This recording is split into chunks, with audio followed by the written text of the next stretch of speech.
Paz y bien, hermanos. Jesús transfigurado desde el corazón.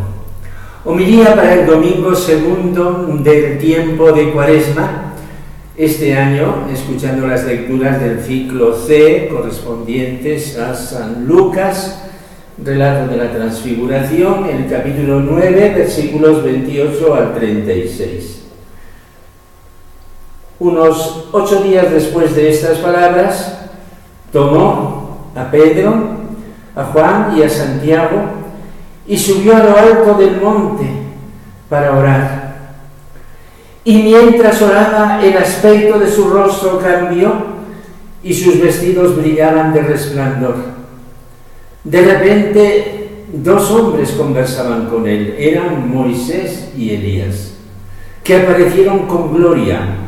Hablaban de su éxodo que él iba a consumar en Jerusalén.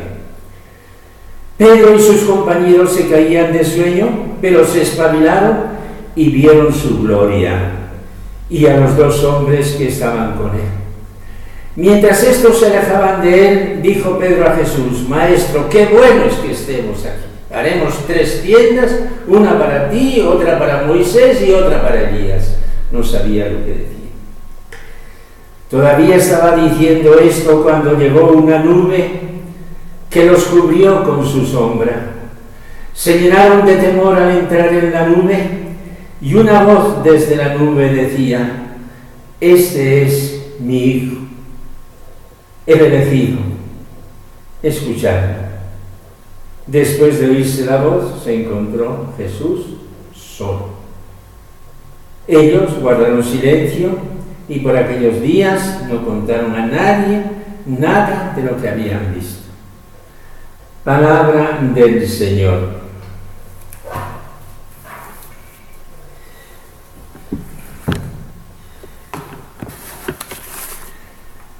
Hermanos, ya hemos comenzado a avanzar por la Cuaresma. Después del miércoles de ceniza, que es como un toque de trompeta que nos convoca al arrepentimiento y a la penitencia, vienen las 6 etapas del camino cuaresmal que nos llevan hasta la Pascua. 6 domingos, 6 semanas, la última de ellas, la Semana Santa, y más larga que la Pascua del Señor, que viene a continuación y que comprende 7 semanas, para terminar con la gran solemnidad de Pentecostés. Este es el camino de la Pascua del Señor. Cuaresma bajo el signo de este último año, que celebramos el año de la misericordia, para gustar de ese amor de Dios que es para nosotros amor de compasión y de ternura. Lo más importante de Cuaresma, decíamos el domingo pasado, es estar con Dios. Estar con Dios. Más importante meditar, contemplar a Dios que hacer penitencias corporales. Estar con Dios. Todos los años, el primer domingo de Cuaresma es la escena de Jesús en el desierto. Todos los años, el segundo domingo de Cuaresma es la transfiguración. El contraste habla de por sí. Jesús va al desierto para estar con el Padre. El fruto de la Cuaresma será la transfiguración, que ocurrirá en la Pascua. Un cristiano que sale renovado y nuevo en la Pascua. San Lucas, que se ha complacido a lo largo del Evangelio en destacar los momentos de oración de Jesús, nos da la razón explícita de por qué en este momento crucial de su vida Jesús sube a la montaña. Nos ha dicho para presentar la escena. Tomó a Pedro, Juan y a Santiago y subió a lo alto del monte para orar. La oración era la respiración de su vida.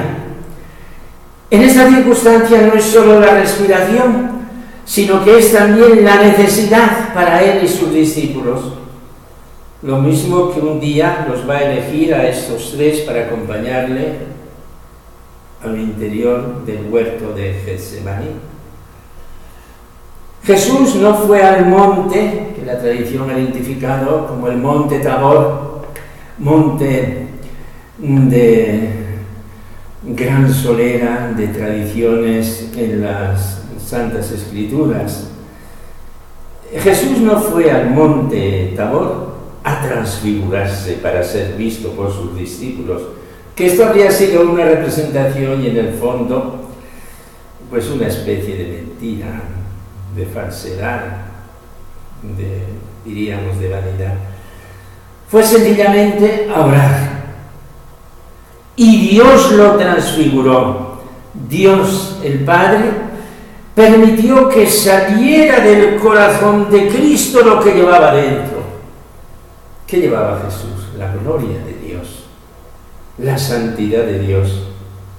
San Lucas nos lo ha dicho así. Y mientras oraba, el aspecto de su rostro cambió y sus vestidos brillaban de esplendor. San Lucas, como también los otros evangelistas, nos ha hecho ver otra cosa que Jesús llevaba dentro.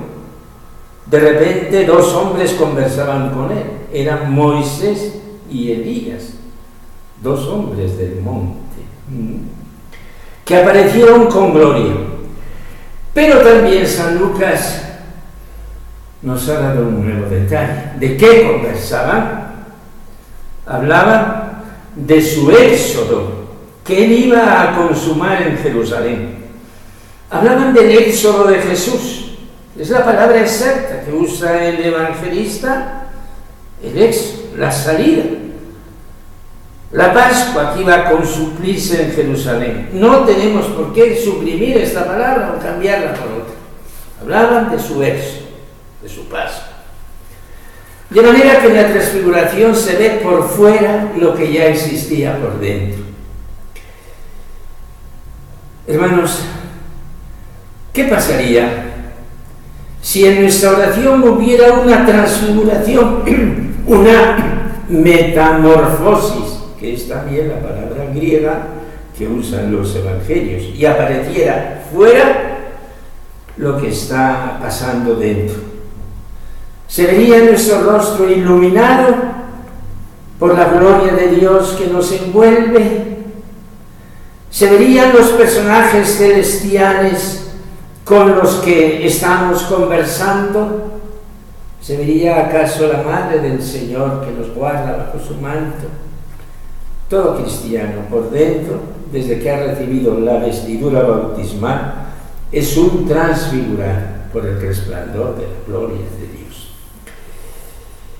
Escribiendo y hablando desde México, yo quisiera en esta homilía evocar esta visita de gracia que acabamos de tener con el paso del Santo Papa, nuestro Padre Francisco, del 12 al 17 de febrero, en medio de nosotros.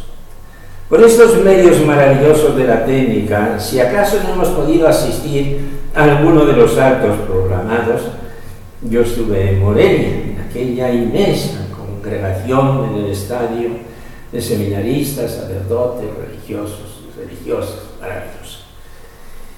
Si no hemos podido asistir, no hemos podido seguir en la televisión e incluso copiar sus discursos en nuestros ordenadores para estudiar qué es lo que nos ha dicho el Papa.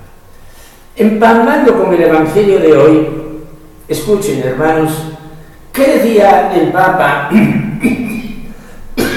al presidente de la República en sus primeras palabras, que en realidad eran, según el protocolo, un discurso institucional? Lo recibía en el Palacio Nacional como jefe del Estado Vaticano.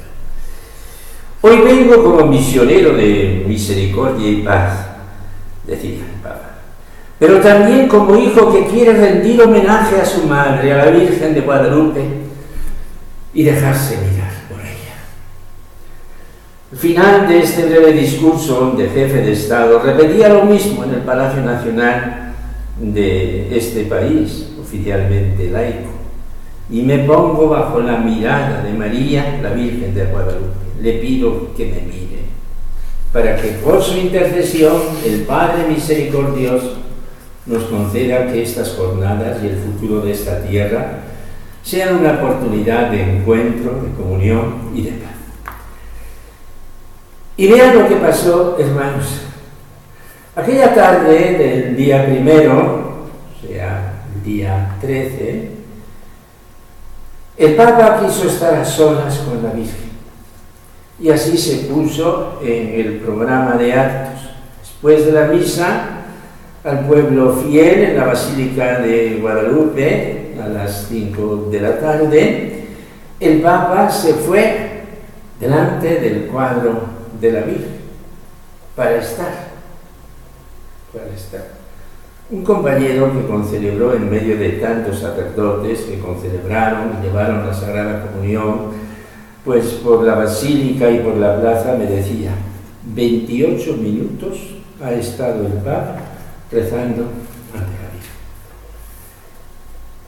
Virgen. Aquella misma mañana había hablado a los obispos, meditando sobre este mirar al Señor y a la Virgen y dejarse mirar por ellos. Les decía, en las miradas de ustedes, a los obispos, el pueblo mexicano tiene derecho de encontrar las huellas de quienes han visto al Señor. Una frase de San Juan, de María Magdalena, he visto al Señor. De quienes han estado con Dios. Esto es esencial. No pierdan entonces tiempo y energías en las cosas secundarias, en las habladurías e intrigas, en los vanos proyectos de carrera, en los vacíos planes de hegemonía, en los infecundos clubs de intereses o de consorterías. No se dejen arrastrar por las murmuraciones y las maledicencias. Introduzcan a sus sacerdotes en esta comprensión del sagrado ministerio.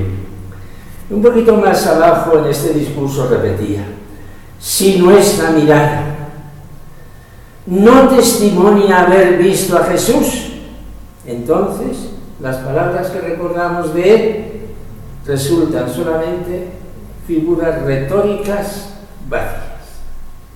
Hermanos, ¿cuánto nos hace pensar esto a los sacerdotes? Si lo que yo digo no viene de que yo he visto al Señor, lo que yo diga no vale nada. Las homilías del Papa han sido todas muy sencillas. Aparentemente las puede hacer cualquier párroco. Pero se sentía que era la palabra humilde de alguien que en la oración ha visto al Señor.